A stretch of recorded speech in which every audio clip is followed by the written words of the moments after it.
Good morning, everyone. We're going to begin the Disabilities Access and Inclusion Advisory Committee meeting. I want to welcome everyone back to your City Hall. We have a very light agenda, and that's probably because the previous few meetings we had somewhere between 12 and 14 items on there. This one is actually much lighter. Before I begin the meeting, can I ask if there's any declarations under the Municipal Conflict of Interest Act? Seeing none, great. And can I have there's a need to confirm the minutes from our last meeting on September 29th. Someone who was actually in attendance of that meeting, if you can see a raise of hands. Thank you very much, Stephanie. Move to adopt, and so adopted. We have the order paper with particularly two items. The second one is actually very important, the Toronto Complete Streets, which we'll see a presentation from staff. The first item is actually the chair's report, so I'm just going to ask someone to adopt the agenda before us. And Yin, okay. So I can pretty much share with you, since our last meeting, we've had a fairly in many ways, what I think I can share is that we've had a good number of conversations take place. Number one is Nicole Cormier, as many of you know, has now joined us as our advisor, and she's done a great job. I'll tell you how on the ground and running and how hard she hit the pavement. We held the first Equity Summit on Accessibility as of yesterday, and we had about 150 senior HR staff and managers attend this training, and I can share that it was a very enthusiastic crowd. I think they valued the content that we provided, and that was all Nicole's work. So last meeting I introduced her. The follow-up action that she did was that she actually helped convene and organize the first ever Equity Summit at the City of Toronto. And what we wanted to do is actually provide information with our city staff, so when they go and recruit and try to hire people for the Toronto Public Service, they did so with a big, wide equity lens to try to recruit the best talent, including talent from people who are living with disabilities. So the mayor attended. He made opening remarks. So I think that they were also extremely well received.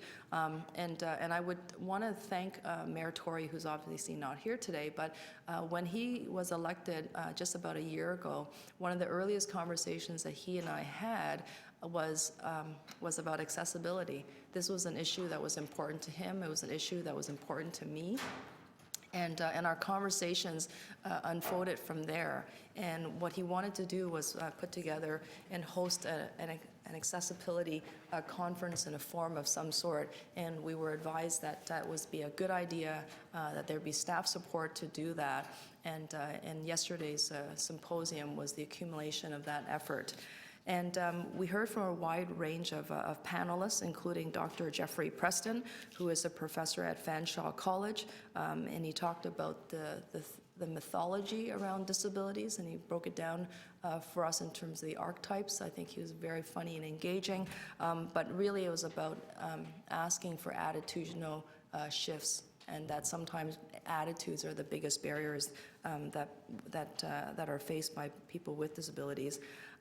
There was also presentations and from employees, so employees with disabilities, talking about things that they needed from their employers on how they can be accommodated in the workplace, and what to ask, what not to ask, how to move about that. There was also some great presentations from private sector companies such as Bell Canada, Iron Mountain, as well as Ontario College of Art and Design University, and March of Dimes and IBM, talking about the things that they're doing in their sector to create a workplace that is inclusive.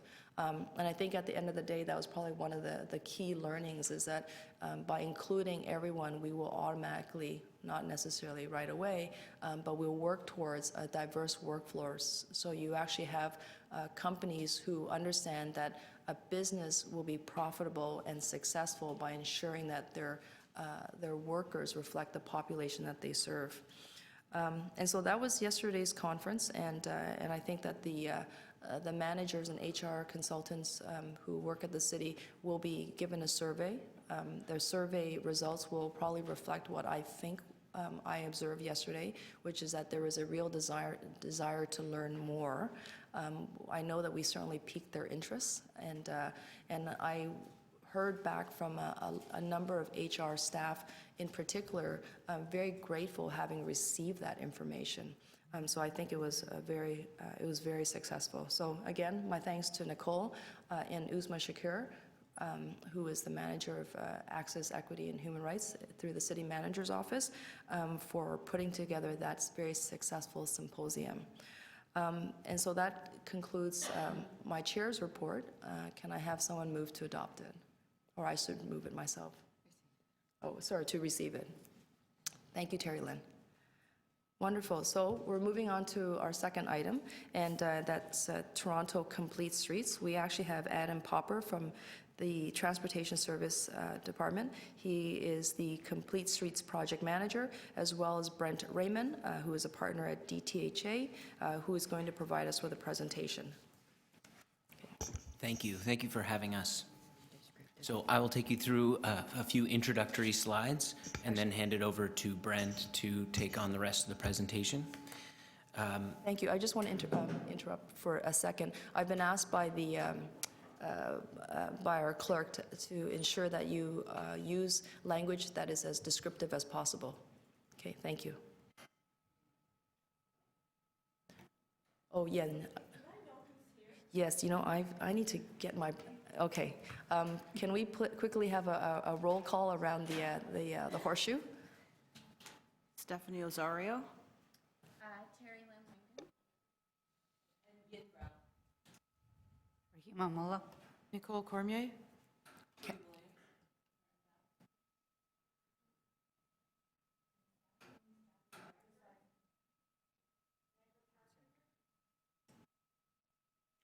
There's also staff, including members of the pedestrian projects team, Fiona Chapman and others. Can I ask staff who are just outside of the horseshoe to also identify yourself?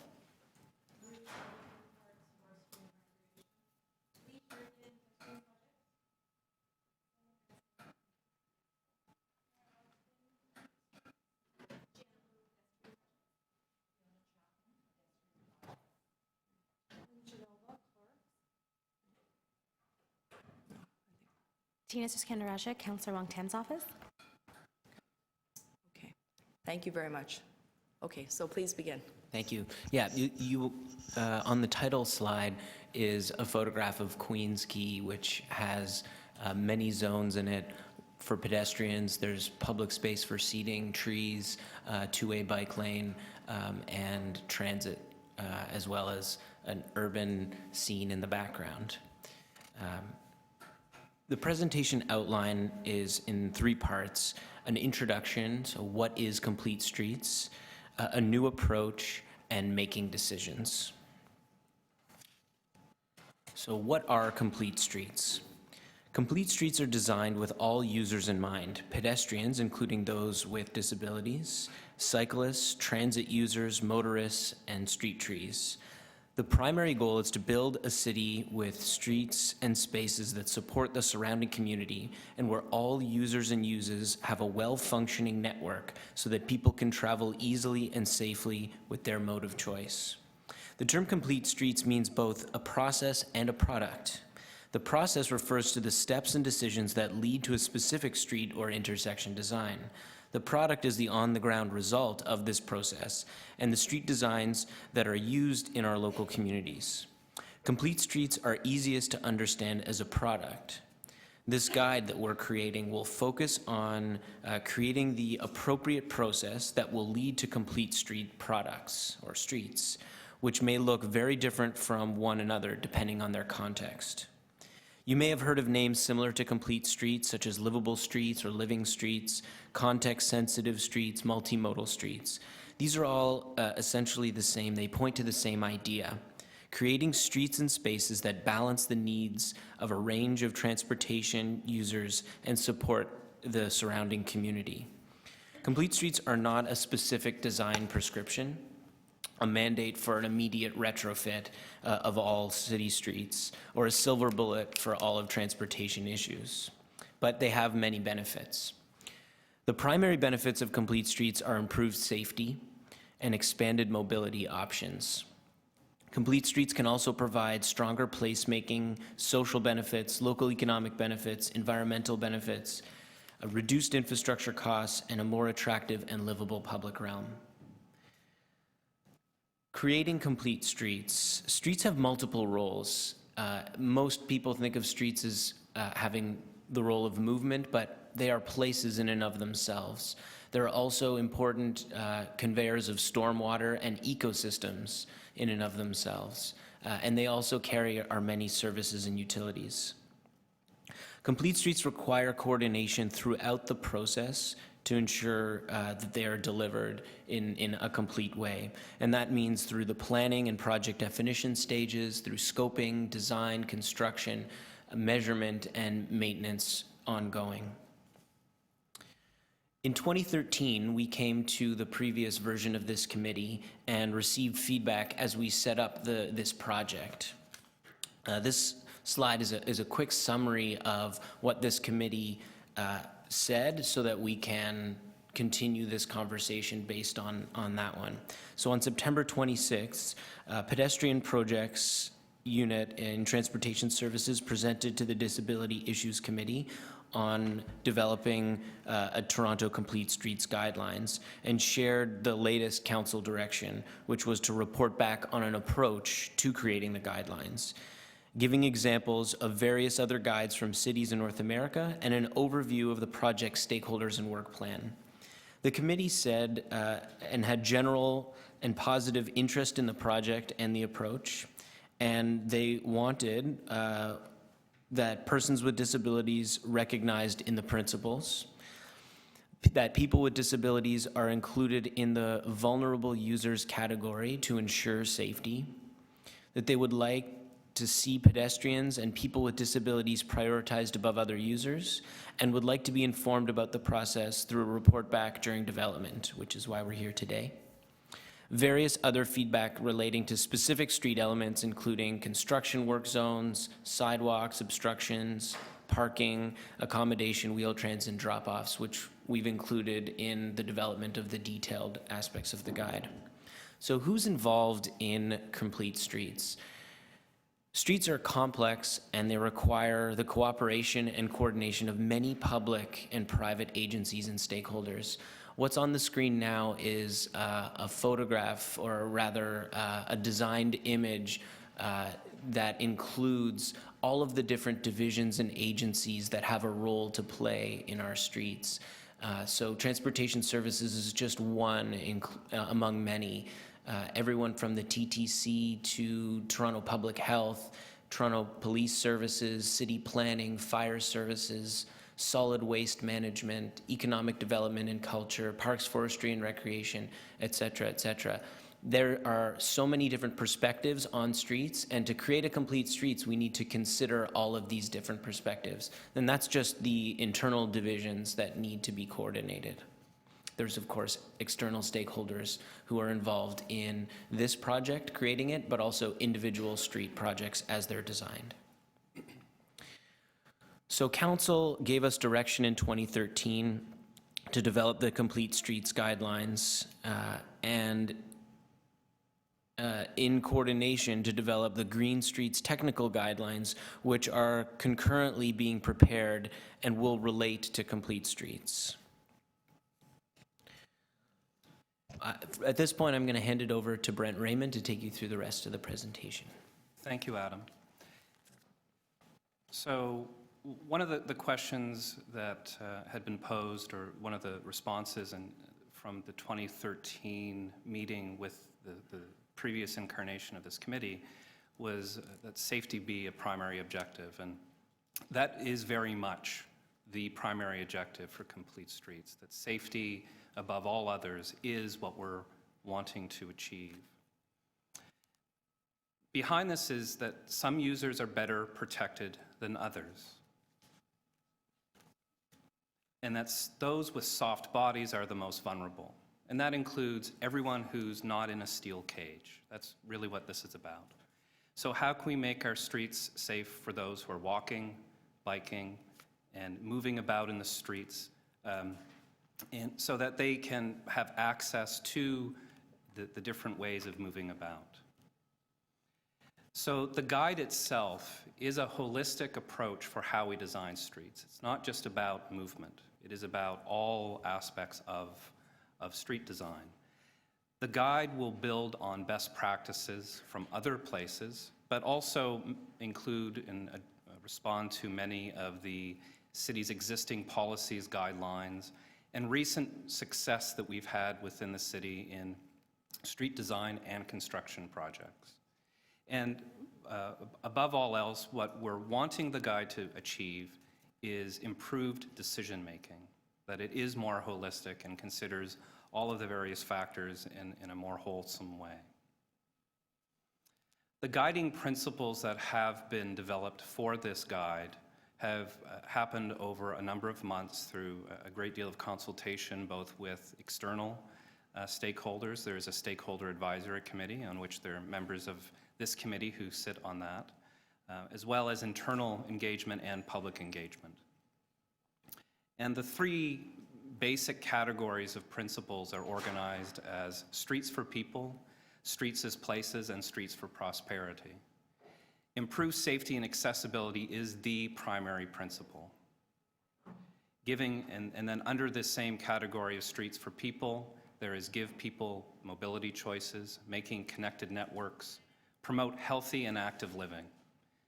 Under streets as places, this is where we start referring to beauty. So beautiful and vibrant public spaces, responding to local area context, so that a street design in one part of the city doesn't necessarily need to be the same as a street in another. Improve environmental sustainability. Under streets for prosperity, the principles are support economic vitality, enhance social equity, and balance flexibility and cost effectiveness. So a lot of principles. As part of the project, we went through a best practices review. And here's a summary on this slide describing what a good guide should include. There should be clear intentions of what you are wanting to achieve in street design, that they include a process for review and compliance to ensure that you are meeting completeness, that you're not starting from scratch, that you are wanting to tailor your street design process to the existing processes that your municipality has. You rarely revisit outdated policies, guides, and practices. You want to take that next step and improve upon what you're currently doing. This, as Adam had pointed out, is not a prescription, but it helps with decision-making. So it defines particular points and outcomes to help you make decisions, but it won't be telling you exactly what to do. It will help you think differently about how to get there. It's written by practitioners, those who are involved in street design, for those who are going to use it, who are street designers. It just doesn't stop after design. You're wanting to do research, experiment, collect data, and then review to see how you succeed and learn from your own lessons. There's training for staff, there's public outreach, there are pilot projects, and there are updates. So this is a living document. And it moves beyond the traditional planner and engineer relationship. It understands that streets are not highways, so we need to design our streets in a different way. They're graphically rich, but augmented by text, and they know the audience and the type of document up front. So the guide, as it's in a draft form or developing a draft right now, the table of contents is organized under 7 sections. There's an introduction, then there's a chapter referring to the visions and goals of Complete Streets. Talks about street types, and we'll touch on this in just a moment. Describes the steps to designing streets, and then there's design guidance by the different sections of a street. Then we get into how do you make this happen? How do you deal with implementation? And then how do you measure performance? So those are the 7 sections in the guide. The guide itself will apply to all street projects in the city. And there's a wide range. The image on the screen right now lists 15 different types of street projects in the city. It's just not full reconstruction, but it could be resurfacing. It could be water main projects. It could be utility cut rehabilitations, all the way down to environmental assessments or avenue studies. The reason for this is that every street project provides an opportunity to ask the question, how complete is this street? Can we improve upon that? So every single project. However, it won't make new projects or change approved projects. So if a project has already received funding and council direction to move forward, you won't retroactively look or go through the process of complete streets. So this was a big question that the public were asking, as well as the local politicians, about projects that they had already underway. The guide will help in making decisions. Now, there are really 2 situations in which the guide can help. What do you do when everyone gets their own space in a street, in the ideal condition, where you have your broad sidewalks, you have your street tree planting, dedicated transit lanes, everyone gets their own thing. But often what happens in pretty much every municipality, certainly Toronto is in that category, is that we have limited space. So what do you do when you only have half as much space as you really would like to have? So there are hard decisions that need to be made about how to make that work. And the images that on the previous slide and the current slide just show that you can't fit everything into the space you have all the time. So how do you make that choice? And this is what this guide will help to do. The second part is the new approach to street design. So how are we changing the way we think about streets as we go through the street planning and design process? The traditional way of thinking about street design or networks is similar to that of plumbing. That you have a big pipe, a medium pipe, and a small pipe. You have your arterials, your collectors, your local streets. But those are not streets. That is not street design. The slide that we have up now shows the perfect idealistic approach or result of the thinking of highways, wide open, within green space, no other cars around, you're moving through it quite nicely. That's the big pipe.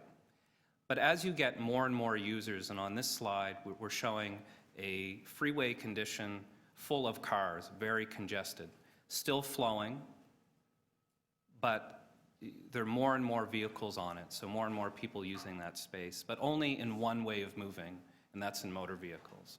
That's fine for a freeway, but is this fine for our streets?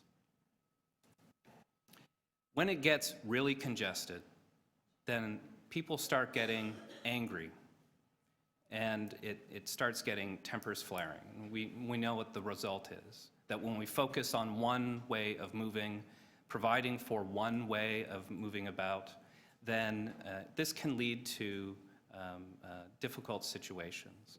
So this image just shows a very congested urban street, not a freeway, but an urban street within a city. This slide is showing the chaos that does happen sometimes on our streets. What we're wanting to do is change the way we think about this, a new approach to street design. Behind this is that there's a fundamental difference between what is a road and what is a street. A road provides connections between places. A street is a place.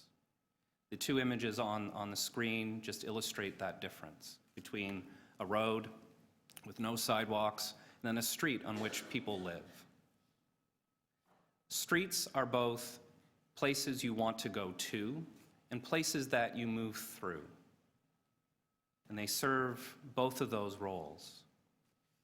The images on the screen simply show St. George, which is a place on the University of Toronto campus that you want to go to.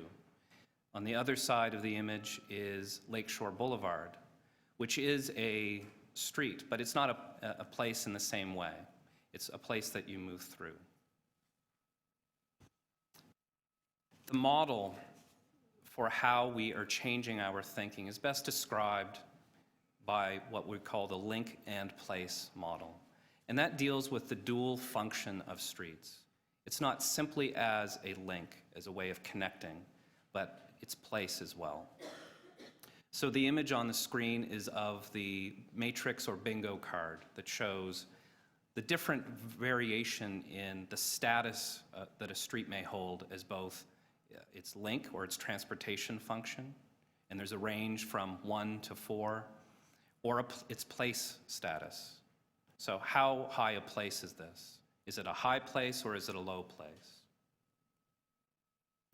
Place is best described as the context that the street is within.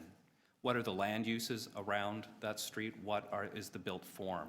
What do you want this street to be? You can think of it of what it is currently, or what you would like it to be. What does that street aspire to? The link status is described as the transportation function, and that can be informed by the volume of users, the intensity of users, or the priorities that you're wanting that street to satisfy. So the result of this model is context-sensitive street design. And Adam had mentioned the various other names or terms that are similar to complete streets. What they're all trying to get to is thinking of streets within the context they are working within.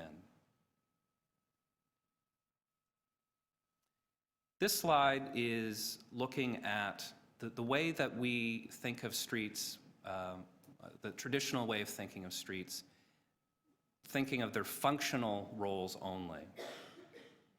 So we currently have streets called major arterials, minor arterials, collectors, local roads, and lanes. Those are descriptions of only their transportation function. But when we start thinking of streets from both the transportation role and its context, the context that it serves, we get a far more robust range of street types. So those are specific to different parts of the city. We have defined 15 different street types for Toronto, which is a great expansion over the 5 that you have when you think of only the transportation role. An example of a project that recently worked on with the city in North York is Dufferin Street. The image on the screen is of Dufferin Street in the 1950s, which doesn't seem that long ago, but the image is effectively showing Dufferin as an agricultural street with no development around it, no shoulders, no sidewalks, and this is what it was in the past. So when you were thinking of Dufferin Street in the 1950s, its role was as a link. It was moving cars. It wasn't a place yet. The next image is of Dufferin Street as it exists right now. And that thinking prevails, that Dufferin Street, thinking of it as only a link, is not a very welcoming place. It's not serving the context. So the project that we did with the city was to think of Dufferin as a place and a link. So the image above, or on the screen right now, is showing the redevelopment of Dufferin Street from the type of place it is now, which is very car-oriented retail, to a mixed-use community where the public realm and the street design accommodates all users in a more broad and complete way. The 15 street types that we've defined for the City of Toronto, and I'll go through these quickly, are on the screen right now. There are civic streets, like University Avenue or Queens Quay, those special streets in the city that have a very high place status in our idea of the city. There are main streets, and there are different types of main streets, those that are in the downtown or the core, and the various centers that we have. And then there are the avenues and the neighborhood main streets. We have connectors that have different character, mixed use and residential.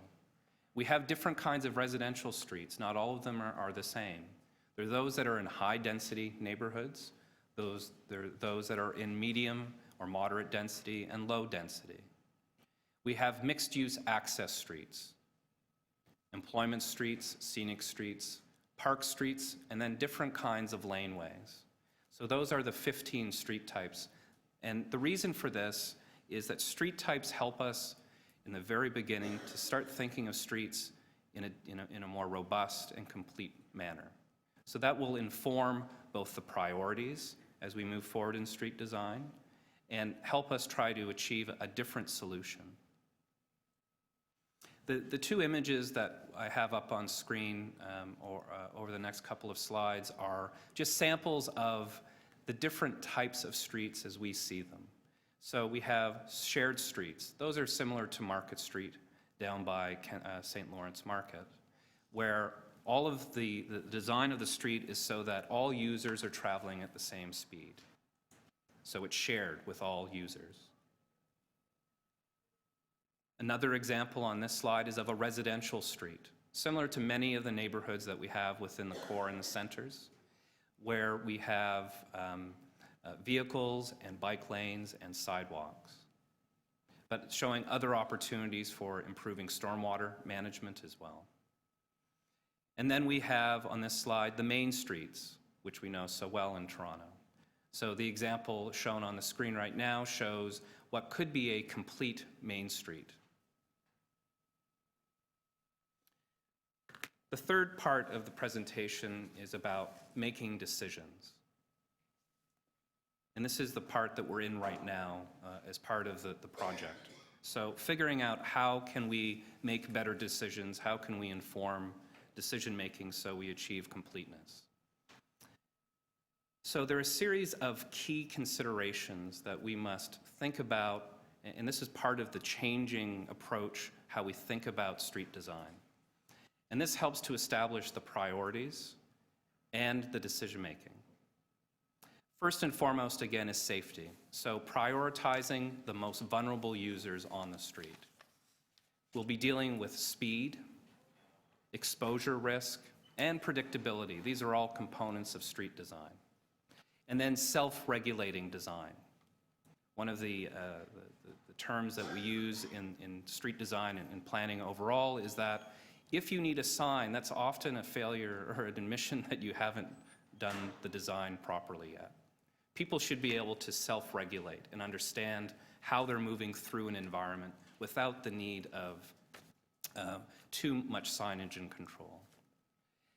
The second thing to consider are networks, and providing networks to support the widest range of ways of moving about. So providing choice. So it's not just about moving as a car or just moving on foot, but having a choice for how you will move through a city. And then the prioritization of modes. So some streets will be transit priority streets, some will have bike priority, some may be pedestrian priority. But understanding how networks are functioning within the city. Don't think of a street just by itself, but how it serves with the overall network. Placemaking is another key consideration. The traditional way of approaching a street is from the center line or the middle of the street looking out. So designing the street from the middle, and then whatever's left over on the sides, that's what you get as a pedestrian or someone who's not in a motor vehicle. The complete streets approach looks from the buildings in. So that's the context-sensitive way of looking at street design. We'll be considering sustainability, and that's dealing with street trees and stormwater management. And then, as always, we need to consider the life cycle considerations of maintenance and seasonality. So how do you design a street to function through winter, summer, spring, and fall? There are a number of different elements that are part of street planning and design, and there are 5 main sections of a street. I've highlighted the ones on this slide that are specific to accessibility. So the first section is on sidewalks, The elements related to that will speak to clearways, the slope of the sidewalk, ramps, driveway crossings, and transit ramp access. The second section is on roadway design, intersections, and under intersections, as we all know, this is the trickiest part of a street, safety issues, user experience, and crosswalks. A section on materials, so the robustness of materials, what are the surface materials, and paint. And then operations, so pedestrian signals, so the crossing of the intersections. The last slide is really about how do you ensure that you are achieving completeness? How do you know that the guide, which will have a lot of language referring to these different considerations and the principles, is being achieved? Oversight and compliance is very important in achieving complete streets. So you want to ensure compliance with the guide. You want to have transparent decision-making. You want to know and have a mechanism for measuring and reporting or recording how decisions are made. So that's something that everyone can understand. You want to have the decisions that are made in projects that are successful or not to inform future projects. So have this feedback loop to learn from your own experiences. And you want to base you want to have expectations that are based on performance. So this last section of the document dealing with performance measures, it will outline exactly what are you trying to achieve with your street design so you can measure that and see how successful you are. And that is the conclusion of our presentation. Thank you. Thank you very much. We do have a speaker on the item, but perhaps what we can do is have the speaker come forward, speak, and then we'll come back to staff for questions. Is that okay? We have a speaker on this item, Gord Brown. If you can come and take the microphone at the front of the room.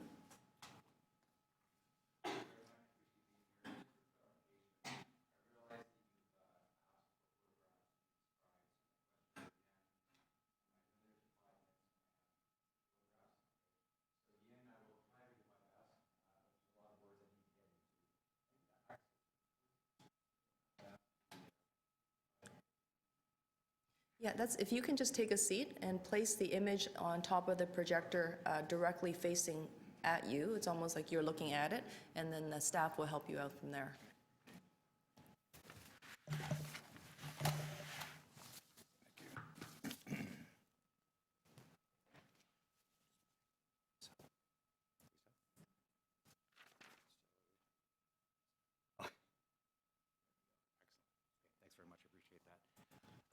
Thank you. It's an honor to be here again.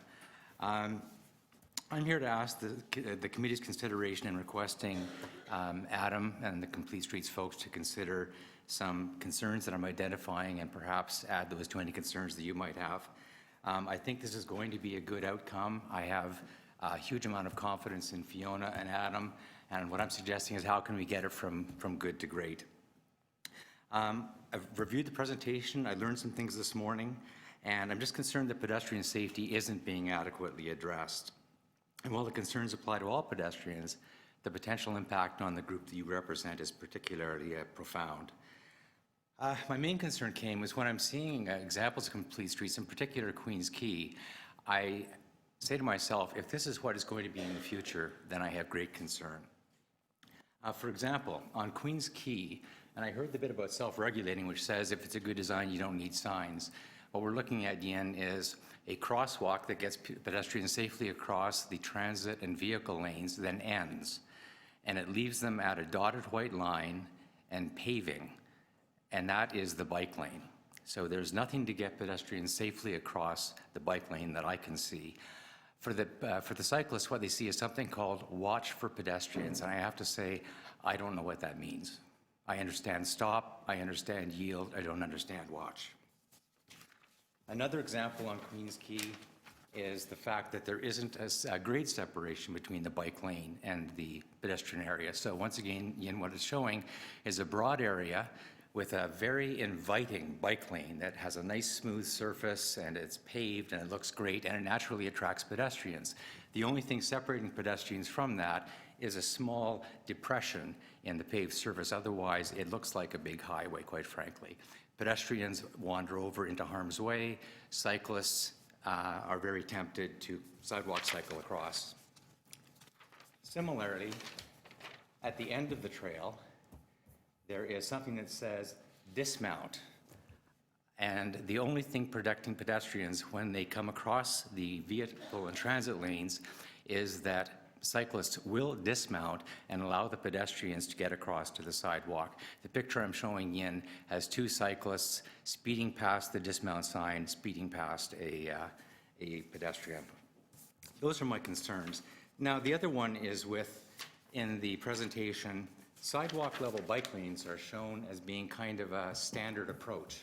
And as we saw at the presentation last week, I'm not convinced that's a good thing. I'm showing here in the picture on Sherbourne Street South where you've got the bike lanes at sidewalk level, and there's a pedestrian walking right in the bike lane. At the same site, I've seen sidewalk cyclists going around the transit stop when they're faced with the possibility of having to stop for people getting on and off. On the north half of Sherbourne, they have them grade separated, and the picture shows a cyclist, a nice berm, a grade, and a safe sidewalk. The other concern I have is the shared street example, and I did hear the words about self-regulating design and you don't need signs, but this is once again the picture on Queens Quay West. Still, nothing has been resolved. Ian, it's showing a picture of a crosswalk that simply ends at a curb. You step up on the curb and you're going to have cyclists cutting in front of you from the left and coming across your path from the right, and no signage to indicate who has priority, who has to yield. Patently unsafe in my opinion, and the city still hasn't addressed it. So what do we do? What I'm suggesting is a number of things that I would like the project to consider to take this from good to great, especially from a pedestrian perspective. In the guiding principles, and the 45 seconds I have left, 3 things. Pedestrian safety takes precedence over all other forms of transportation. It's been approved by council. It's a guiding principle of the Toronto walking strategy. This committee has asked for it to be explicit. It should be a guiding principle, full stop. Road design, minimize the potential for negative interactions. Just design it in such a way that it's hard for people to put themselves into harm's way. Third one, sidewalks are first and foremost for the safe, convenient passage of pedestrians. In the goals of the project, there are a bunch of things that are being considered. I don't want to see safe, convenient passage of pedestrians on sidewalks being a trade-off item. Is that it? Or going to continue with these? Well, you can just finish your thought. Thought, or can I go through the next slide? I'm aware of the time. I'm asking you to finish your thought. Okay. I'm giving you the time you're looking for, Okay, but all right, not to. thank you. All right. Your final thought. All right. So what I've got here is 7 items, 3 guiding principles, 3 standards, and a priority. I believe that, or I suggest that inclusion of these items or consideration of these items as part of the project is very important, is in fact crucial to ensure that we don't end up with the things I showed in the slides. We end up with streets that meet the needs of all citizens, especially pedestrians. So I'm asking for the support of this committee to have the project manager review these recommendations, plus any that you have, and report back to you in a month on how they propose to address them or disposition them. Thank you very much for your time. Okay, thank you very much. Are there any questions for the deputant? Yin, I see you. I know that we've given Gordon 5 minutes, but I'd like to hear, was there any other recommendations or suggestions that he has that because of time? Because we only have 1 item today, and it's not like we're really pressed for time. So is there anything else that, Gord, you'd like to recommend that was not brought up yet. You know, a few more minutes, to me, it doesn't make a big difference. Actually, Yen, if your question is, do you, like, I think you've asked your question, it will give Gordon an opportunity Okay. to respond. It's not a matter of running the clock simply because we have one item on the agenda. So, Yeah. Yin, So just thank you. finish Yes, your I would be delighted to explain the other recommendations.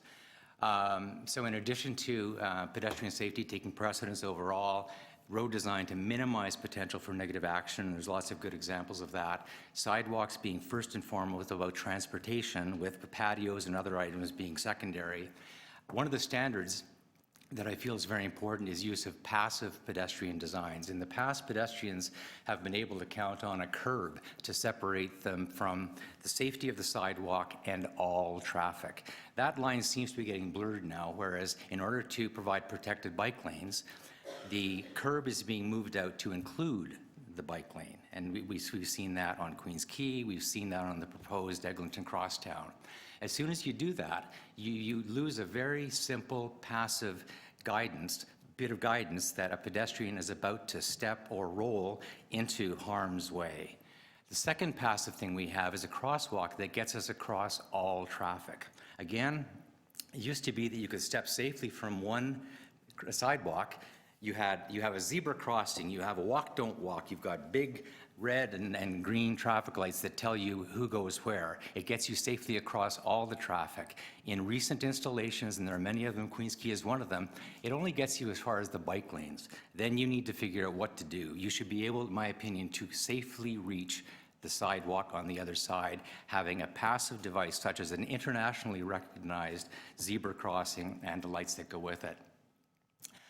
In terms of another standard, where you've got mixing or shared streets that are proposed, and I was encouraged to hear what the presenter said, speed limit is pedestrian speed. Sidewalks are for things that move at pedestrian speeds. That means that you've got rollerbladers or skateboarders or people on fast-moving wheelchairs or whatever. That's not the place to be because momentum hurts pedestrians. The same for sidewalk cyclists or anyone else who's in the same space.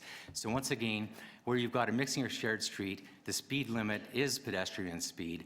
Signage and markings must clearly indicate yield to pedestrians and the expectation of pedestrian speed. If you don't say who's going to yield, and that example I gave you of Queen's Park doesn't say anything about yielding.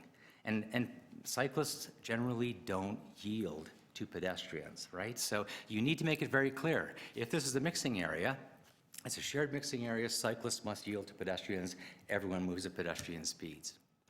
The third one is a standard for a road user risk assessment. These projects come to transportation services. You have smart people, good people making decisions. Counselors are provided with information.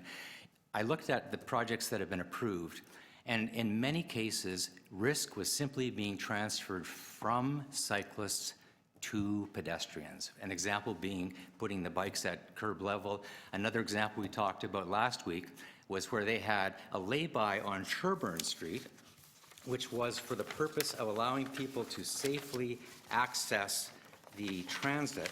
And in order to minimize car-bike interactions, they took that bike lane and moved it by the curb. Yes, cyclists are safer. They don't have cars cutting across their path, but now for somebody to get to their wheel-trans, they have to wait until they think it's safe to cross the bike lane. Thank All you, right? Gord. That's a So road 3.5 user risk assessment, the final one is, Sir, I'm sorry, that's a 3.5-minute answer. And are there any other members of the committee who would like to ask questions? Okay, thank you. Great. Terry, question? I was just gonna say, we supported your deputation previously last month, and I'm just confused about what it is that you would like us to do this time. no, that's fair. So that last time, what it was doing, and I wasn't aware of this coming before the committee, the item last time was shared bike lanes, right? So what I was identifying was concerns with the bike lanes that I suggested you have transportation services take a look at and come back to you. This showed up, and it's really an opportunity to say, okay, even if they come back with answers, how can we ensure that Complete Streets guidelines will ensure those problems don't happen again? How can we design our streets such that pedestrians are safe, and if there are bike lanes, that they're installed in such a way that they don't negatively impact pedestrian safety. So this is a question of how can we get it into the guidelines so that it gets done right this time, as opposed to just fixing it in the few instances that were pointed out at the last meeting. So I'm asking for your support to have these recommendations go to the project manager and then report back to you next month with how he proposes to do that. I just wanted to point out that, like, we do have limitations in terms of what we can do as a committee. So we are an advisory board. We can't tell, like, city staff what to do. Well, you asked the Transportation Services last time to review and report back, and the councillor can indicate if it's appropriate, but I guess I'm suggesting you would say, there seems like there's something here that is of interest. You may not fully understand or have had time to appreciate it, but you're really asking the project manager to go away. This guy's apparently taken a bit of time to think it through, so have a look at it and come back to us and give us your opinion of how you're going to handle it or why it doesn't need to be addressed. Okay, thank you. Any other questions? Okay, if we have we have another speaker, Grace Corpez.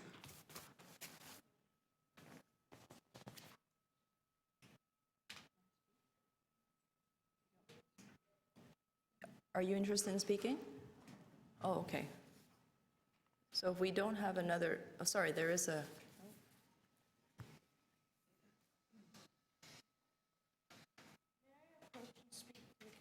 yeah, why don't, can you pull away one chair and pull the microphone forward? And I'm going to ask you to project really loudly, okay? So the microphone can catch your voice. Krista, as you well know, that's not a problem with me. Okay, that's true. Go ahead. Just start your clock. Thank you. It's Emily Daigle here, often presenter to TTC Commission meetings, among other things. I have one question about the presentation that was made. I'm visually impaired myself, so I wasn't able to read the stuff that was coming up on the screens. I tried reading it via my phone from the website version. I don't see any mention of urban braille for start and stops of pathways or delineating where TTC accessible platforms are going to be, such as at Spadina and College or on the Queensway. I've gone along the Queensway a couple of times and tried to use it. As a not only visually impaired person, but as a person in a wheelchair, it's really scary, to be quite honest. Personally, I'm wondering if we could get a report or get someone to look at the concept that Hamilton brought up. I grew up in Hamilton, Ontario, and we have urban braille. It's one of the things I was on their committees for and fought for. I'm wondering if we can look at that and see if we can interpret some of that into our streets designs. I haven't seen it in anything, and it's a really great thing for low vision and people with white canes and wheelchairs. It's the best description of it is it's different tactile patterns and different color patterns of cement and concrete pavers to create information points for those with low vision. I like the ideas that this presentation brought forward, but I have two issues. One, I live in Scarborough. Cyclists do not ride on the roads, they ride on the sidewalks. I've gotten slammed into numerous times. Number two, Martin Goodman Trail in the East End by Woodbine Beaches areas and around the West End, the whole length of it. I've gone around it on my wheelchair. And cyclists don't have lights, don't have bells, they slam into you, they get mad at you. I've had my headrest ripped off twice because I had a cyclist literally grab the back of my wheelchair and just try and haul me out of the lane. There's been a lot of issues for those of us in wheelchairs, and having someone say to us, well, you're in a high-powered wheelchair, you're going quickly, you're going faster than a pedestrian, so you should be in the bike lane. That's not safe, especially those of us with multiple disabilities who are in wheelchairs. Thank you very much. Thank you very much, Emily. Are there any questions for Emily? Members of the committee? I think there's a question from Nicole Cormier. She has, Sorry to be shoot. Pardon me? Hi, Emily, I'm one of the staff members, the accessibility consultant. Hey. I'm interested if you could describe to me, when you refer to urban braille, if you're referring to tactile walking surface indicators, the truncated domes and things No. like that? It's different from that. In Hamilton, what we got done is trying to describe, sorry. In our downtown core and certain other areas of the city, it is different tactile feelings of, best thing I can say, different tactile pavement stones, and they were made right into the sidewalks and curbs. It's not the domes, it's different colored and different tactile feeling when you're feeling with a white cane. So more for wayfinding and directional and things like Yeah, that? it's like they use that. in TTC for the tiles, wayfinding tiles? Somewhat, but not really. I don't know how to describe it. If we can talk later, I can introduce you to the project because it's been in Hamilton for a really long time. I'll look into it, thank you. Yeah. Thank you. Any other questions? Okay, thank you, Emily. Thank you. Always appreciate seeing you. I'm going to ask staff, that concludes the number of speakers that we have on this item. I'm going to ask staff to come back to the front of the room. I'm sure that there are members of the committee who have some questions for you.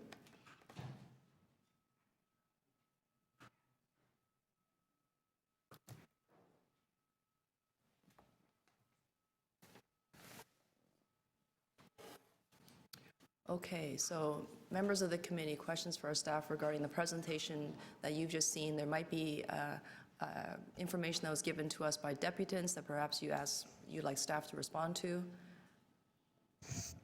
Okay.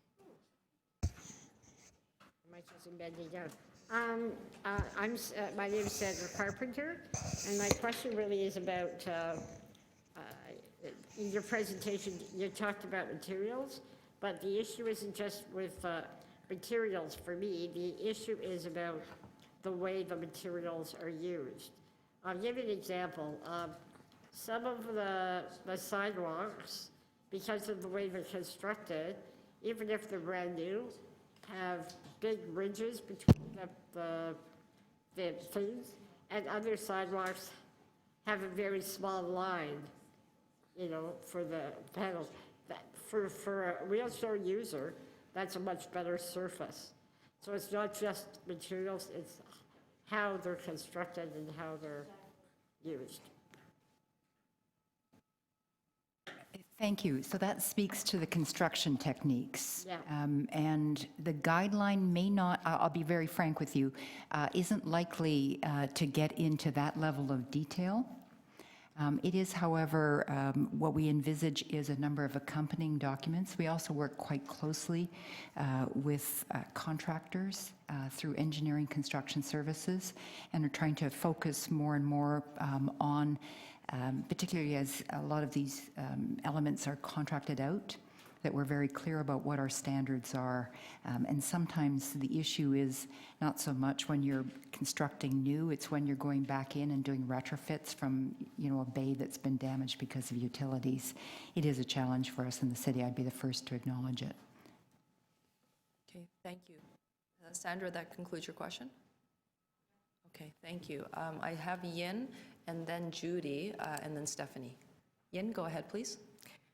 Yes, I would like the city staff to address the concerns that was raised by Gord as a sighted, basically blind pedestrian. I have trouble as it is to step off the curb and not knowing if a very silent cyclist will crash into me, and I totally concur with the concerns that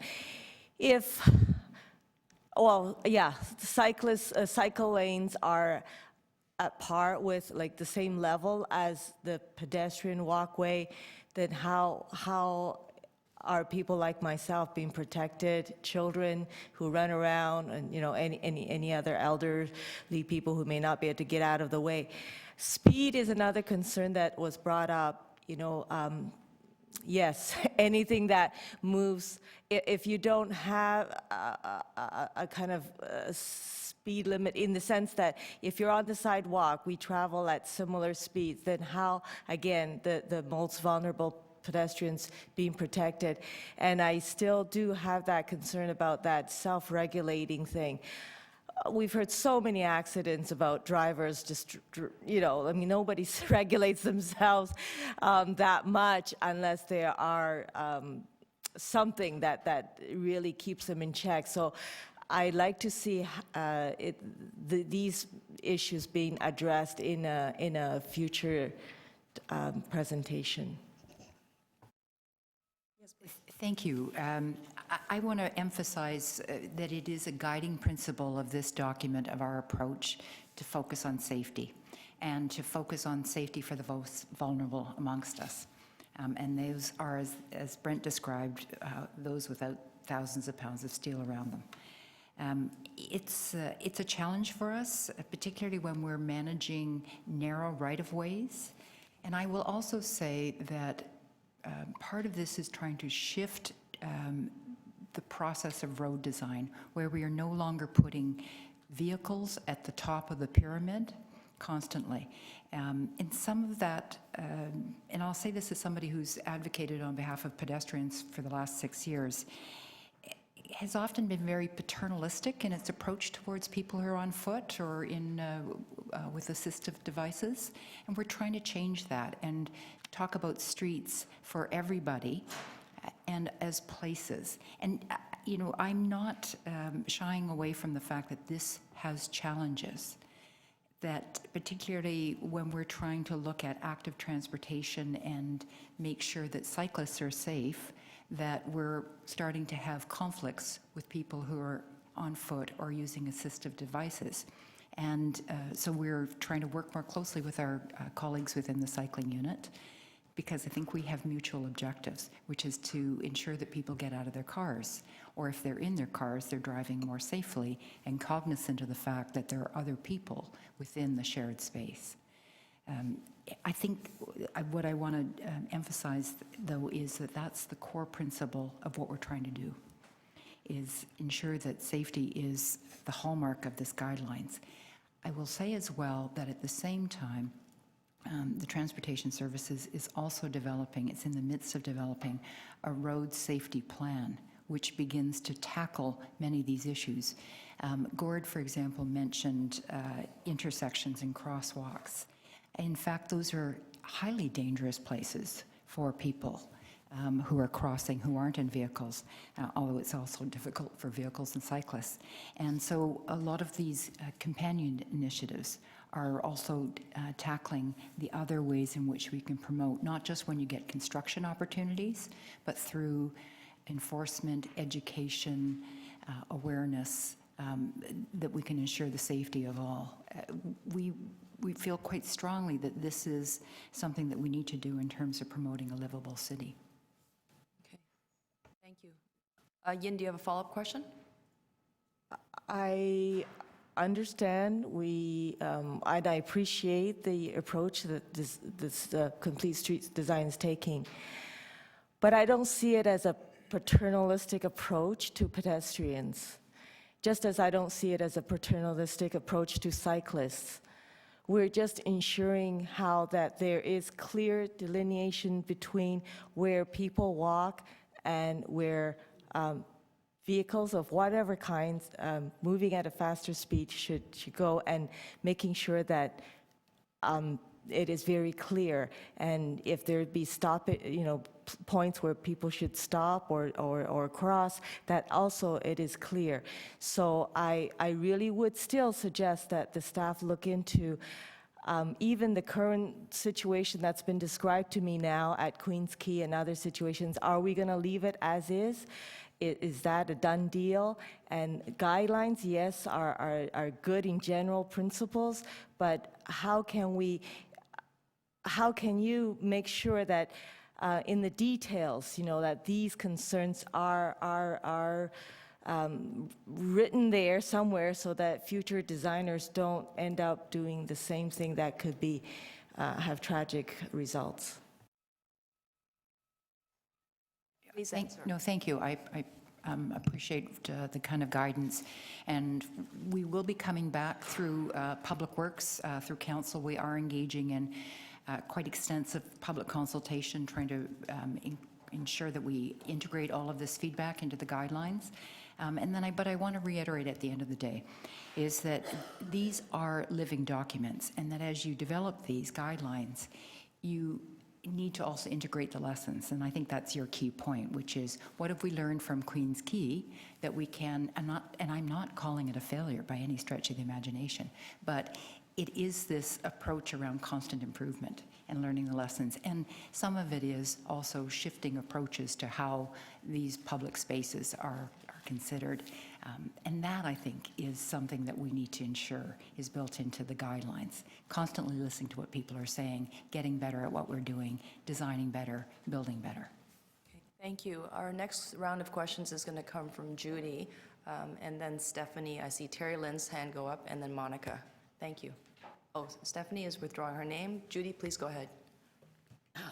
Thank you. I just wanted to make a comment or a suggestion that during the construction of the complete streets, that there's proper signage for pedestrians prior to coming upon the construction. That there's an alternative crossing, an alternative pathway before you come upon the construction. That even happens right now, so we could look at that. Thank you. I agree. Now, I will be really honest. Complete street guidelines aren't necessarily going to tell you that. It's a bit like the conversation with Ms. Carpenter. Some of that's around construction guidelines, but already we do have a responsibility to do that. I acknowledge that it's done way too late in the game, and the alternate paths are not necessarily always ones that anybody would choose. It's definitely a challenge. Thank you. Great, thank you very much. Our next round of questions are going to come from Terry Lynn. I just wanted to say, I'm pretty sure the colleague that was here last month had mentioned that they are looking into making changes to Queen's Quay. Is that still the case? I'm sorry, I was not actually here at last month, but I know that is something that we're looking at, and with our colleagues in cycling. It's a concern for us around the kinds of issues that Gord mentioned, mixing zones, messages, Right.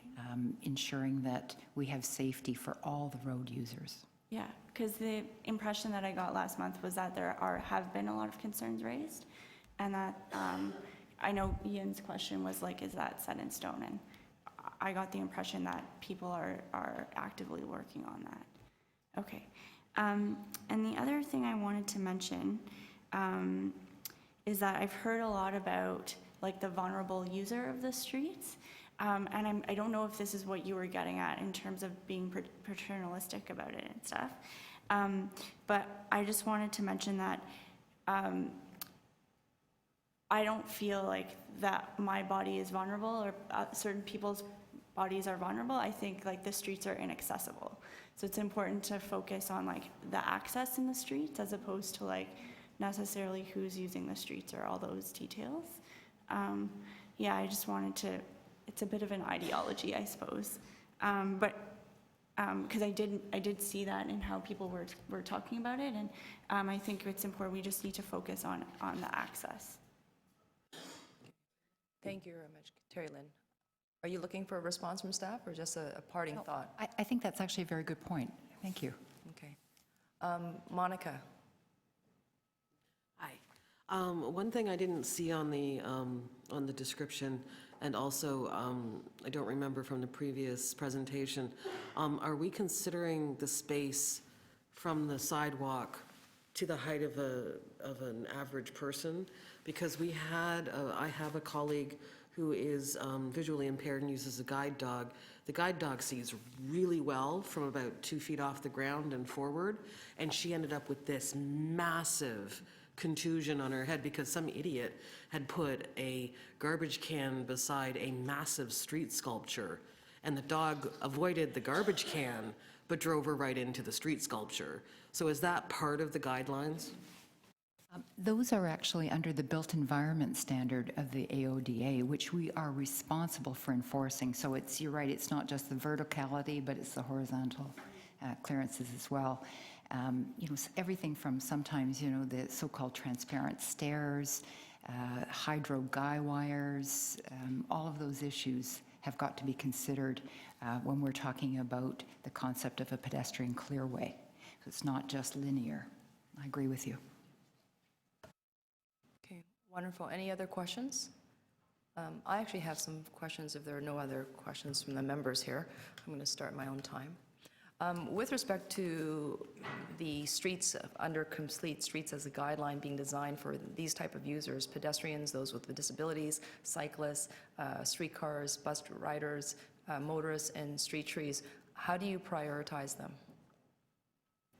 Because we used to build a city primarily to facilitate the function of vehicle access. Who's now at the top of the pyramid?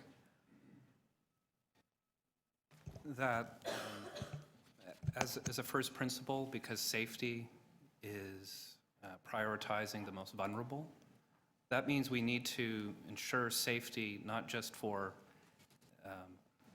people in vehicles who have, over the last number of decades, had a great deal of success in reducing their fatality rates during collisions. But it's thinking of how do we design the streets to minimize exposure to risk and make the streets more predictable for all users. So it really is about putting at the top those who don't have those protection, that level of, protection. So pedestrians, cyclists, those are the soft body users. That is really the hierarchy. We don't like to necessarily say hierarchy, but priority in a network could be quite different. You can have a transit street that is a priority, but that doesn't mean you don't design it safely for soft body users. You're still designing it safely for pedestrians and cyclists, but the priority user within that can still be a bike or a transit user. So it really is about safety, and anyone who questions, well, we're getting additional delay here and you're doing this, safety. Just repeat safety, safety, safety. We're trying to improve or reduce the risk to people moving about. And then how do we do that? Because in public consultation meetings, we invite all the stakeholders to come out to give us their feedback on perhaps concepts that you've put forward and you're looking for community responses. You've got businesses who want on-street parking. You want cyclists who are looking for separated bike lanes to ensure their safety in passage and movement. And you have pedestrians who are looking for the widest pedestrian experience. And my gathering is that a decision has to be made. And so when that decision is made, is the pedestrian safety the one that you prioritize the most? Because I'm hearing that, yes, that is where the apex should be, but oftentimes out of the design, the outcome, we don't see that, which is why we have the conflicts that we have seen emerge out of new street designs. Mm-hmm. So how do we ensure that you do get the modal shift, the attitudinal shift, where we're not going to be left, this committee and the members that they represent and the constituency that they represent are not going to be left to the whim of who's the loudest at those meetings. Mm-hmm. Well, this is about decision-making, not just at the beginning, but throughout. So the whole idea of what are your values, what are your design values, what are the things that you put the greatest emphasis on. So the principles help inform that, the key considerations, but also the overview and compliance aspect of this. So you can see how decisions are made and why they're made. So if you don't understand, it's documented as to why that's happening. So this is a very important, it's not a single, it's not a prescription, as we've mentioned before. This is to help you make decisions. It's not going to make the decision for you, but it will provide the input so that everyone knows where you're starting from, what are the trade-offs or the decisions that are made around a street design, and who's making them. and on what's the basis for that. So we're trying to reduce that black box of decision-making around street design and making it more accessible so that people can see and understand. You may not agree with it, but at least you know why that decision was made. So the example you gave of whether it's a bike lane or what kind of bike facility it is, those will be informed not just by someone going to public meeting and saying we really want a bike lane here. It will be based on need, but what is the network? Is it shown on a bike network plan, for example? That helps. So the guide will be informed by a lot of other inputs. It's not just the public meeting, for example. Thank you very much. Thank you, staff. All right, I'll be calling for speakers to this item. Who would like to speak to the item? I think Nicole would like to make a comment. Yin, I see you leaning forward. Is that you formulating a thought? Before I allow Nicole to speak, Yin, and I see Terry Lynn's hand go up. Okay, go ahead, Yin. The floor is yours. I appreciate your understanding of where we're coming from, and I just wonder what the next step is, because I can't be, and maybe members of the disability community cannot be, may not be at every, consultation meeting. We may not be there to remind people of our concerns. So, and then you mentioned there are other, departments working on this and that. And I just wonder, hearing our concerns today, what can you do, either in a report back or in showing us where our concerns are kind of mentioned in your guidelines, or where can it be stated so that people can be aware of our concerns for safety, for speed, for this self-regulating, approach that we are concerned about. So how can you address our concerns going forward? Yin, if I may, this is the opportunity for you to adopt to receive the report, or perhaps make a motion. This is not the opportunity for us to ask staff questions again. Okay. We can open it up for a second round of questions, but we've sort of moved on to the process in the meeting where we actually start to move motions, move amendments, if you like. Thank you for a reminder. So I will then move a motion to ask the staff of the Complete Streets project to come back to us within a reasonable time frame. It could be our next meeting or the following meeting, to let us know how the concerns raised today are addressed in their guidelines or in other additional documents. Okay, so we have clerk who's actually scribing what you've just said. We're going to try to turn that into language for a motion to be shown on the screen. I'll come back to you and you can move it properly, and we will work on that. And in the meantime, while that's being crafted, I'm going to ask Terry Lynn to take up her 5 minutes to speak. I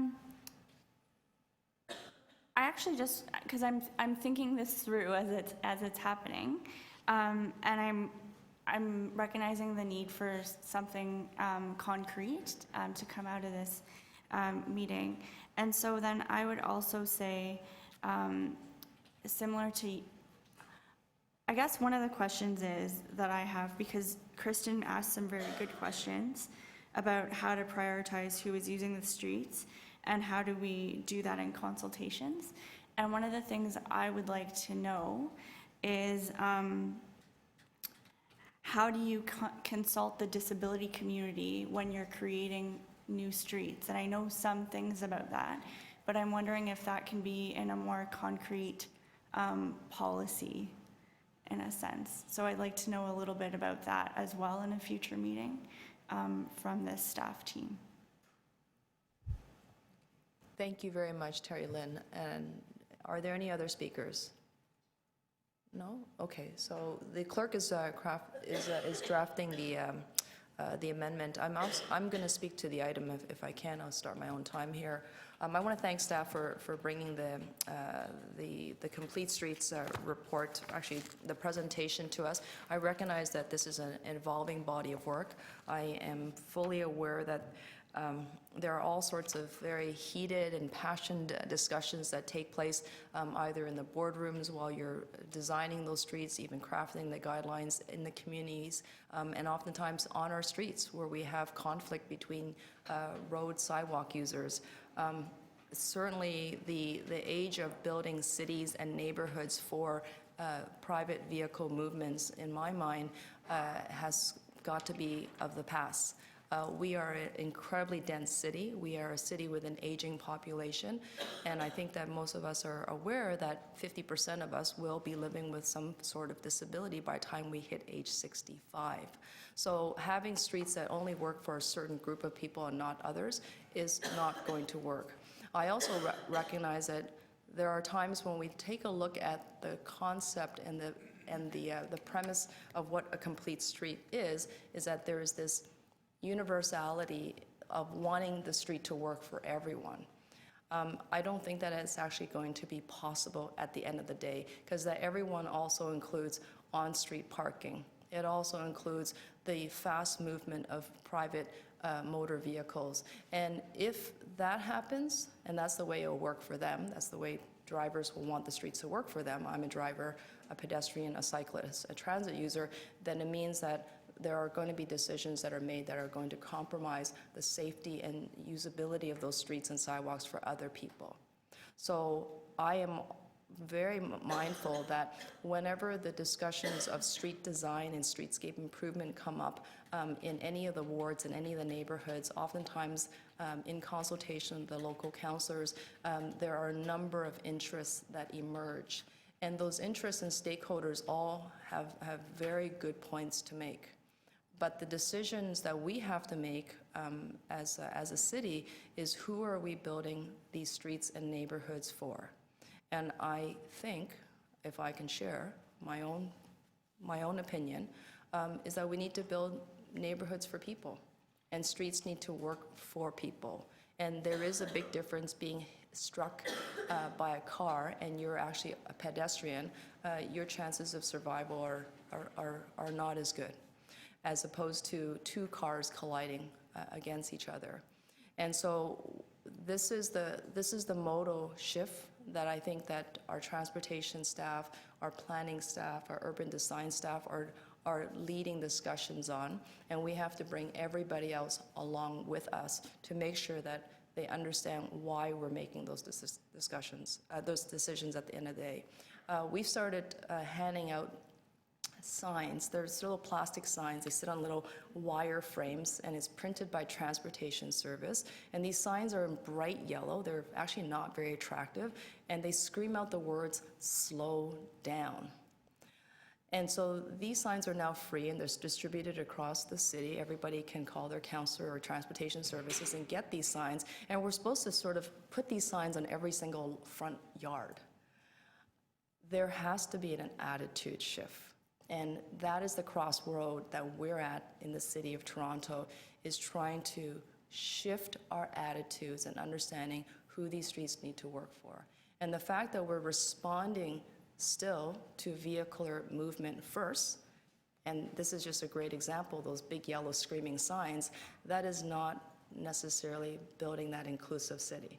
We're only responding to passenger vehicles. We're responding to drivers.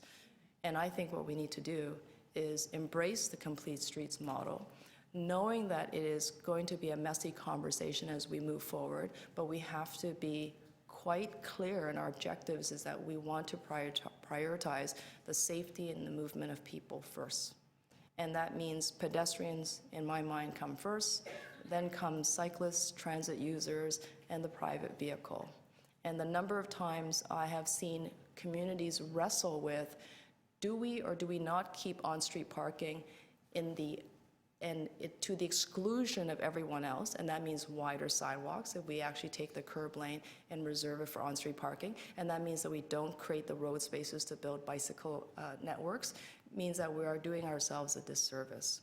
So thank you, staff, for taking our comments into consideration. And I know that you are going to take the deputation of Mr. Brown, as well as our other speaker, Emily, and I know you're going to incorporate that thought and that feedback into future reports coming back to this committee. So we have a motion, and Ian, I'm going to read it for you, and it will be put on the screen as well. So this is a motion from our member Ian Brown, that the Executive Committee recommend to City Council that the Transportation Services staff be requested to report back to the Disability Access and Inclusion Advisory Committee on how concerns raised by the committee will be implemented. Time frame to that? There is not. If I can just deviate from our process, I know that your report is going to PWIC and then City Council. What's your timeline for that? Because I think our committee would like to see the report again. Absolutely, I can speak to that. So our report is scheduled to come to PWIC in the spring of next year. There are many ways in which we are engaging the disability community and others, and you're all welcome to come to our public events, which will be scheduled over the winter. Some of the members of this committee also sit on our stakeholder advisory committee, so a great way to collect further feedback, stuff that may percolate over the next few hours or days, can go through that. We're also creating a consultation summary report, so that'll include what we heard today and from other stakeholders, so that when we come to the committee, that will all be there at the same time, so everybody knows what we've heard and how that was considered as part of the Complete Streets guidelines.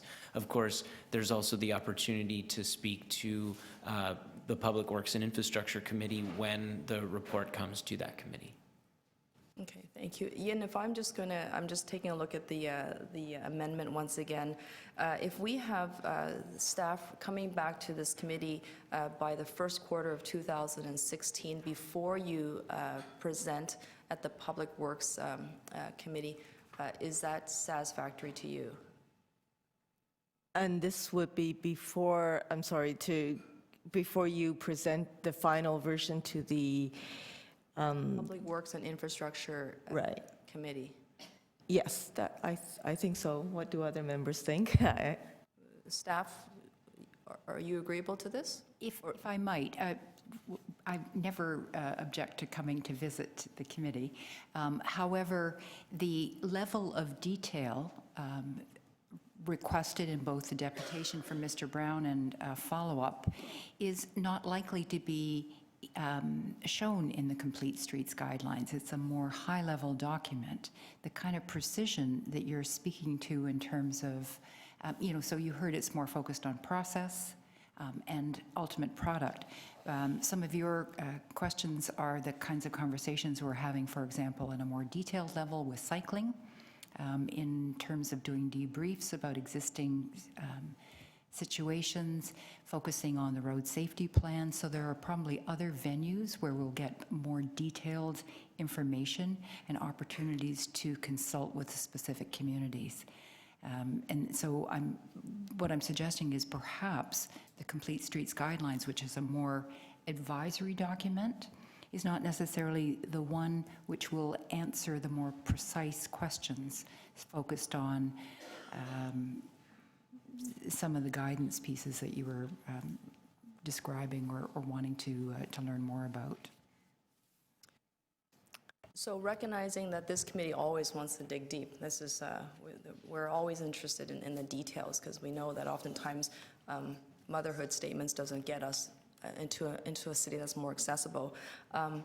Would it be agreeable, and I recognize what you're saying, Fiona, as well, would it be agreeable to you, Yin, that perhaps what we can do is request that the staff take the concerns raised by this committee and its deputants into their work as they report back to PWIC, which will then go to City Council. And what we can do is, Councillor Layton just joined us, who is a member of PWIC. Perhaps Councillor Layton at that, oh, you're not? Oh, sorry. Okay, so what we can do is I can try to get to PWIC and ask them to redirect the staff report back to this committee at that point in time, which is easy enough for us to do. Does that make sense? So what we do is we're requesting staff take the comments of the deputants today, including the written submission that Mr. Brown has put forward, the concerns that were raised by the committee members, and to continue their work into the final report to PWIC, and then we will ask them to come back and present to us then. And by that point in time, you would have gone and completed your fuller consultation, you would have been able to flesh out some of the details, and this is where you will land eventually, but you're not coming back to this committee first. Okay. So I'm seeing some nodding from staff. That seems to be the right way of going about it, and I hope it doesn't take away from what Yin's intentions are, which is to make sure that the voices that you heard and the concerns that were raised today are not going to be lost in the shuffle. Okay. Terry Lynn? I'd also like to know more information about how the disability community is being engaged when streets are created, because I think from everyone that presents here, not to overgeneralize, but everyone says they've engaged the disability community, and then, but what tends to happen is that even when that's been done, things get missed. So I think for me anyway, it would be helpful to know more about what that process looks like at a future meeting. Why don't you answer that question, because I know Terry Lynn really wants an answer to that. Thank you very much.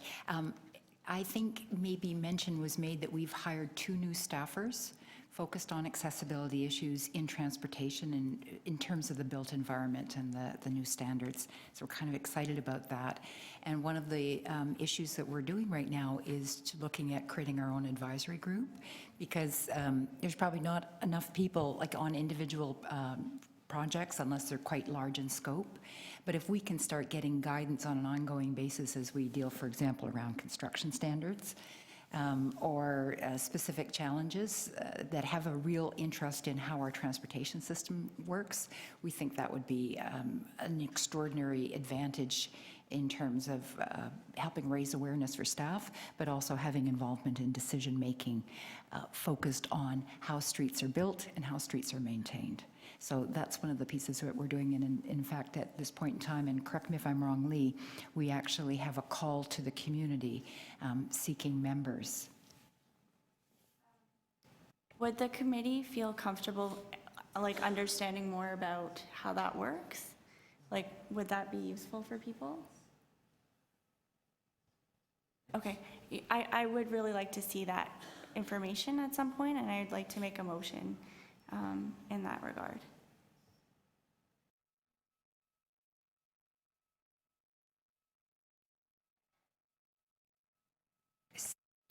I'm sorry, go ahead, please finish your If I might, question. the question was wanting more information about that process, and we would be delighted to provide more information. And I think I can also suggest, I'm turning to my staffer, Lee Shirkin, who is one of our new accessibility staffers. We can ensure that the members also receive a copy of the information that has been circulated in the community. And perhaps once that committee has been set up, there may be opportunities for a joint meeting or for, I think there are a number of ways in which the committee can look at some sort of symbiotic relationship with this new advisory group specifically focused on transportation. That would be grateful. I mean, that would be very helpful if you can send that information along. We'll make sure that that information is disseminated to the members of this committee.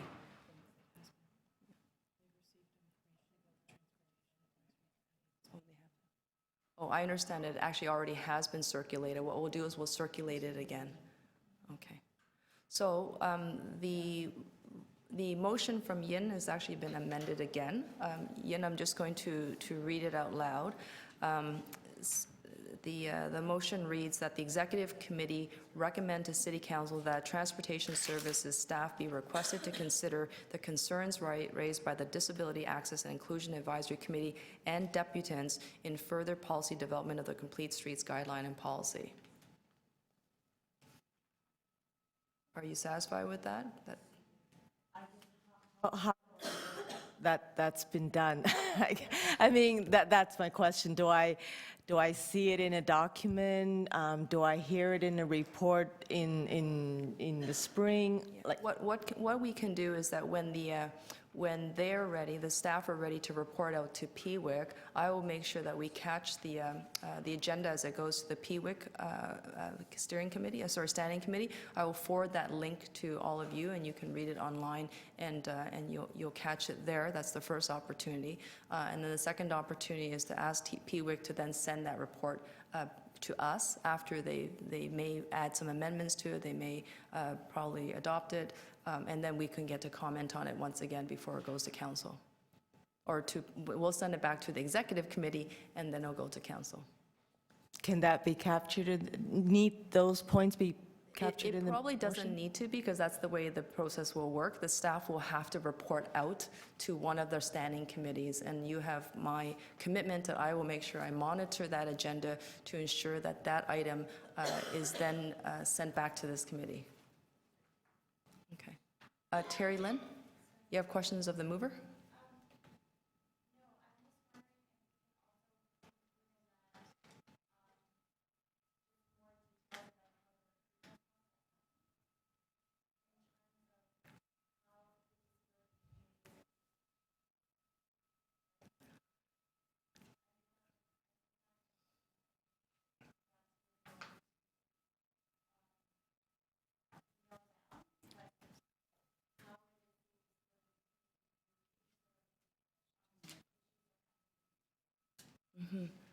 It sounds to me there's a question that comes out of that, and perhaps Nicole and Fiona can try to jointly answer that question. I recognize what's before us was basically a presentation about Complete Streets, and there is obviously a request to recruit members of the community and communities at large to try to populate in this advisory committee that is going to speak to staff and provide guidance. I don't know, without having the terms of reference in front of me of what that would look like. It's very difficult to comment because it's not before us right now. But Fiona, can you answer the question, how are you going to ensure that members of our community are going to be involved with that process? Part of the guideline development is an articulation about what is the process of building streets. Starting with the conversation about what is the street type, to understanding what the context is, the community that it serves, what its network needs are, and the ways in which staff will engage the communities. And I use that, put an S at the end of it, as a broader-based community. We would articulate that as part of the guideline document process, what the expectations are for staff. And as you probably know, in most cases, it's done quite a bit in advance of actual construction.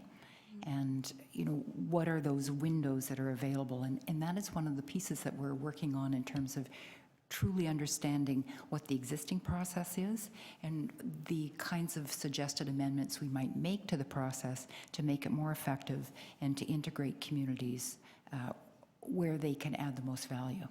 So you don't want to, being consulted at the end of the project doesn't do anybody a great deal of good. And so it's being able to understand, and I think that speaks to the transparency piece, what are and where are the opportunities for people to actually make comments about this? We have capital programs that are 5 and 10 years in advance, and that just seems so far away for people. So we need to really understand that. That is part of very much, what I want to say is I don't have a set in stone answer. That's very much part of the process that we're trying to understand right now and make comments on. Right, exactly. I feel it would be helpful for the staff to come back to the committee and kind of outline the details of that process so that we can actually learn more about it and be knowledgeable about that situation. And Terry Lynn, why don't I do this? Because I recognize that we're talking in abstracts only because the actual information is not in front of us. We were not quite ready to talk about that. But what I can do is try to put this on the next agenda and perhaps put out more information and we can have a fuller conversation about that. But I do know that the information was now, I've been told, was already circulated to the committee. It's probably sitting in your inbox. Take a look at it. But we will definitely send it out again. I'm so sorry, Madam Chair. I want to make sure we understand we're talking about two separate issues. The process around I think, which is what you're talking about, which is your local street is getting redeveloped. How do people with disabilities ensure that they're getting their voices heard? That's something that we are trying to understand very clearly right now and make recommendations on. So that's ongoing work. I would not be in a position next committee to provide you with any more information, in all honesty. We're really trying to understand the existing processes and make recommendations. The second issue is we do work related to accessibility all the time. This is not just around complete streets, around safety, around comfort, the works. And what we're looking for is, and what has been circulated within the community, is looking to create an advisory panel specific on transportation issues. At a larger level, I think they'll be able to provide us guidance about all of our initiatives, complete streets included. Okay, thank you for clarifying. So I was not asking you to report back on one specific street design. I was speaking in terms of generalities with respect to the Transportation Service Department and how to bring voices that are here into your process in a more detailed, focused way. So Terry Lynn, I'm just coming back to you. I don't want to go back and forth because I do think that at some point in time we probably need to move on. But I hear you loud and clear. There's some concerns about whether or not community members have an opportunity to influence the design of local streets, local roads, perhaps in your neighborhood and elsewhere. This is not going to be that forum, and I recognize that, Fiona, you and your team are not going to be able to respond to that at the next meeting. Okay. So, Yin, I have your motion once again. Okay. I'm going to read out loud. That the Executive Committee respond to City Council that Transportation Services staff be requested to consider the concerns raised by the Disability Access and Inclusion Advisory Committee and deputants in further policy development of the Complete Streets Guideline and policy. We've already spoken about the process that this direction will go in. We understand it's going to PWIC, it's coming back to this committee, it's going to City Council, it's going to go to Executive, and I think we're going to line up with City Council again. Okay, great. Just want to make sure that that's clear. So that is Yin's motion, and she so moves. All in favor, just put up your hand to express, okay? And so passed and adopted. Thank you very much. And with that, can I get a motion to have the report received and adopted? Thank you very much, Monica. That concludes our meeting, and was probably the shortest meeting that we've actually had since we started meeting again post 2014. Yes, Sandra. I just wonder if we have time to maybe discuss about one more item. I just heard on the radio this morning, Mike Layton has joined us. I heard that there's controversy with opening a shelter, a men's shelter in the Bloor and Ossington area. I do recognize that homelessness is kind of a disability in and of itself. So I wonder if the fellow members are aware of this issue, and if we want to pass a motion to support the shelter. I don't know how that motion will be worded, but I'm not, as chair, prepared to discuss that at the moment because I have zero information on that particular matter. It doesn't mean that Councillor Layton can't stay behind to perhaps have a conversation with the members who are interested. I suspect that he will have a lot to say about the item, but because we don't actually have the proper staff in the room to answer the questions, it's a little bit challenging to make decisions that way. Not because I'm not interested, I just had a meeting myself, an hour-long meeting talking about shelters and shelter beds in the city prior to coming to this particular meeting, but it's not going to be necessarily appropriate for us to deal with it here without the item being placed before us properly with a report and with staff in attendance to answer those questions. Councillor? If I could, and thank you very much, Madam Chair, and my apologies for being late. I was speaking at an event across the way at the Marriott. Thank you very much for the sentiments. I don't expect that there'll be any opposition once we reach the council floor. So I think that the goodwill is felt, and we'll continue to pursue that plan. And I'm glad that others have heard of the issue and are willing to speak out against or in favor of this particular shelter. Okay. Thank you very much, everyone. That's the end of our meeting. Oh, Monica? Yes. I would like just to take this opportunity in front of my committee members to congratulate Nicole on an awesome symposium yesterday. That was really wonderful. That was very well done. Thank you for doing that. Agreed. Thank you very much.